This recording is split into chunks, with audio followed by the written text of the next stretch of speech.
Welcome.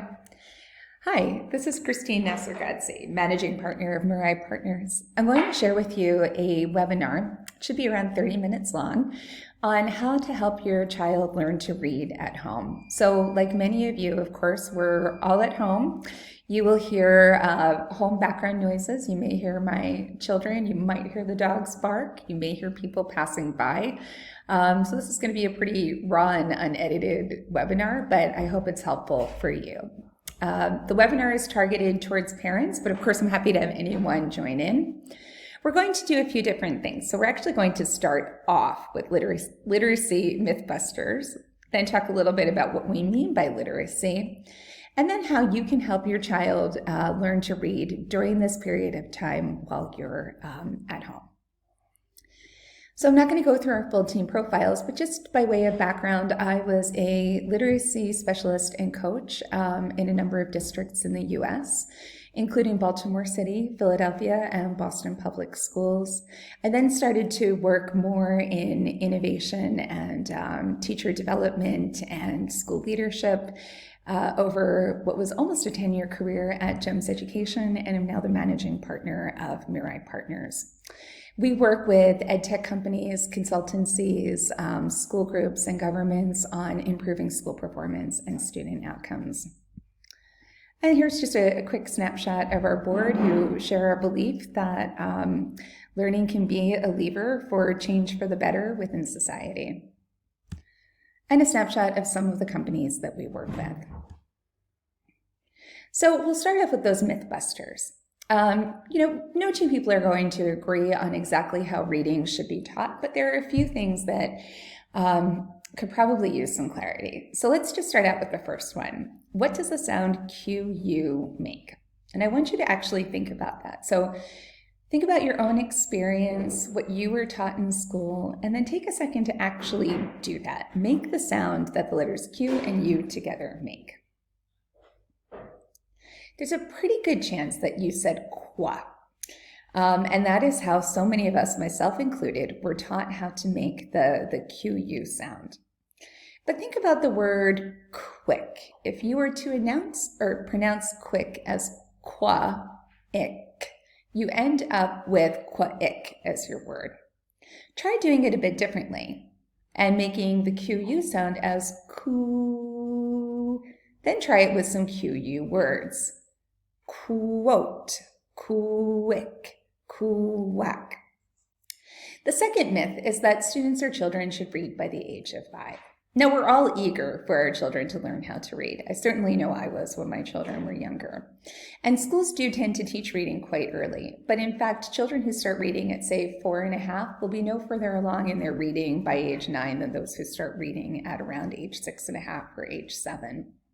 Different children will be ready to read at different times. And I stress this because if your child's not reading at age 5, it doesn't mean that they have a reading difficulty. It just means that they need extra support, extra practice, and a bit of patience. The next two are around reading aloud. Now, the sort of instinct on our part as parents, sometimes as teachers too, is to have children read out loud, open the book and read to me. And of course, it's a wonderful thing to do. Listening to your children read is critically important. But at the same time, you also want your children to read silently. In fact, when children, and we found this through some of the research that we do, when children read silently, particularly second language learners, the reading is more fluent and their comprehension tends to be better. And then the last myth, we can all agree on good reading instruction.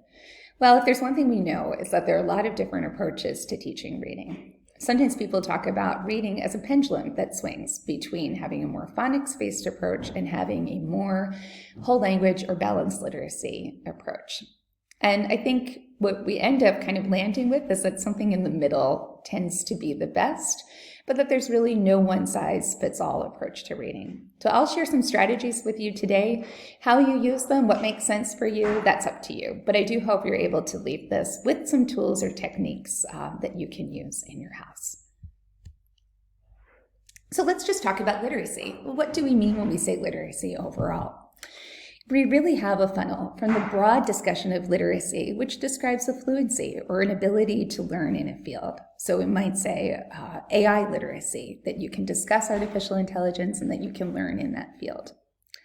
Academic literacies are kind of the next level down in this funnel. And academic literacies are really the literacy that you develop in later secondary school through university and graduate school and beyond. And this can be literacy in business, current affairs, the sciences, philosophy, anthropology. It suggests that you're well-informed and well-read. Then there's essential literacy, which is reading for a range of purposes and engaging in meaningful ways with text. That's the kind of reading that you do most of the time in school up until you're, say, 13, 14 years old. You may be reading for information, but it's not quite on the level of academic literacy. You also might be reading for fun, too, which is a great thing to do. Then there's emergent literacy. This is early stage reading, where there's more of an emphasis on learning how to read than reading to learn content. And sort of the last piece down here in the funnel is early stage literacy or pre-literacy. This is beginning to understand and experiment with aspects of reading. The child who, for example, flips back and forth through a book or tells stories about the pictures he or she sees in a book, or even breaks a word into sounds or notices a letter in their name appearing in the sign on a store. These are all early stage literacy activities. Now, in the UAE, we find some common reading practices. These reading practices include guided reading. So guided reading is when you have a group of students who are reading the same text together with some support from the teacher. A guided reading lesson might have a particular focus around learning to read, or it could be a focus that's more on comprehension. Then you have phonics instruction. Now, often what we see with phonics instruction in schools is that students are doing an activity with wordplay where they're making words with letters, or they're doing a workbook or worksheet-based review of letter sound associations and morphemes. Morphemes are letters that work together to make a sound. Children also tend to get leveled books. So these are individual books that a child is given to read for enjoyment, and it's based on their independent reading level. How does a guided reading level and an independent reading level vary? With a guided reading level, you want a child to be challenged, but challenged in a way where they're able to meet that challenge with a little bit of support from the teacher.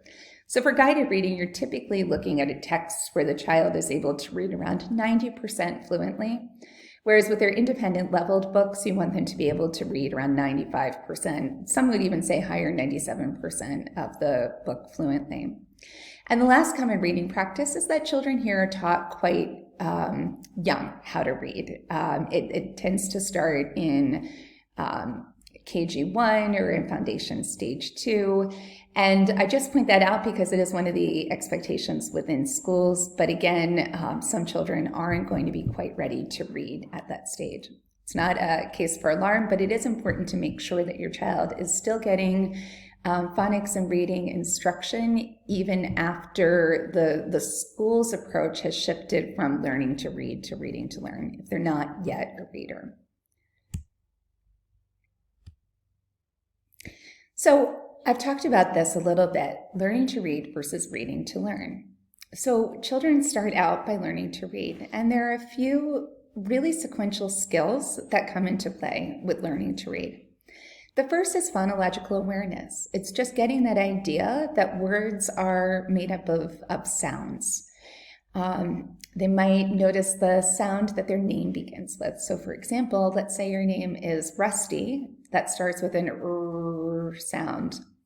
They might then move on to letter sound association and associate the letter R then with the R sound that they hear at the beginning of their name. And let's be clear, it's R, not R. Then there's syllabification. Syllabification is the ability to break words up into parts. This kind of chunking becomes incredibly important as children are going into the early stages of learning to read. Morphemes. Morphemes are letters that work together to make the same sound. I used to call them buddy letters. And so you might have A and R that work together to make the R sound, or I and R that work together to make the sound. Then you have syntax, context, vocabulary, and content. Vocabulary and content become incredibly important as a child is really learning how to read and ultimately shifting into reading to learn. Now, the vocabulary and content is really developed in many ways through the read alouds that you as a parent or that the school does. That's where you're modeling the introduction of new words and you're using text as a way of teaching your child about new ideas or new subject areas. Then schools shift into reading to learn. This is reading within subject areas. It's reading an article in a science class, or it's reading about an event in a history or social studies class.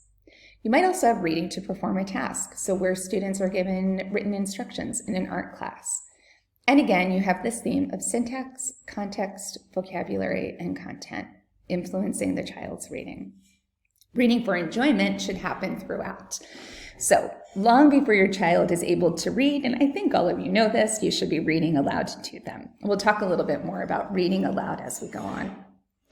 But what happens here sometimes is that there can be a little bit of a gap between the learning to read and reading to learn. So while many schools will shift from learning to read to reading to learn around year 2, grade 1, there are many children who haven't fully learned how to read yet at that stage, and so it's important as a parent or as a teacher to make sure that those students are still getting regular instruction in those basic learning to read skills.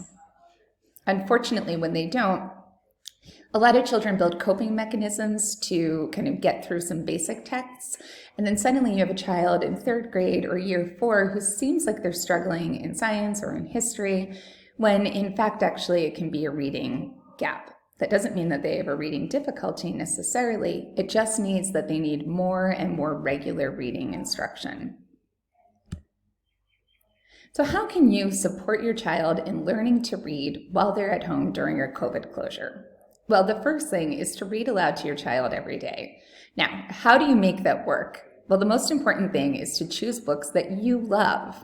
I'm the first person to say if I don't enjoy a book, then I really don't want to read it. So when I was, in fact, I still read aloud to my children, not every day, but we usually do have a book that we're reading together, and we have a few of our favorites. But pick books that you love, maybe books that you remember from your childhood. Now, of course, none of us are able to get out to the bookstore these days. So you might want to download the Kindle app onto one of your devices and use that for reading aloud or for getting text to read aloud. There are also some free resources for getting text, which I'll share with you as well. The second thing is to have a daily quiet reading time for all. Now, some schools do this too. It's an old school reading celebration that would happen every day for a period of time called Dear Time. Drop everything and read. As curriculum has become more crowded at many schools, Dear Time has unfortunately been dropped itself, but this is the idea that you can sit down, you yourself with a book, your child with maybe a basket of books if they're still a pre-reader, and spend 15 to 20 minutes just reading quietly. In doing this, you're modeling the importance of reading, and you're giving a child an opportunity to spend some time with the books they like the most. If your child is at that critical juncture between pre-reading and emergent reading, it could also benefit you maybe 3 times per week to do a structured reading mini workshop. I'll take you through one of these, and if you'd like extra support with this, don't hesitate to reach out. I have additional resources that I can share. And then on alternate days, you might have your child spend some time doing some reading practice in an app. An app is not enough alone to teach your child how to read, but some of the best apps are really a great way of getting some reading practice. Everyone has their favorites. I know I have mine. So these are my favorites. I love Starfall. I think my younger son learned most of what he knew about reading through playing Starfall in the back of staff rooms while I was in teachers' meetings or after school planning meetings when I was still teaching. Another app that I love is Reading Rainbow. It has a lot of really great stories and activities, and a lot of the stories that we kind of know and love the most. I also appreciate that Reading Rainbow has a multicultural cast of characters. And then Super Y. Super Y is an American PBS program. with some super characters who save the day by reading words. It's pretty entertaining and great for children in that sort of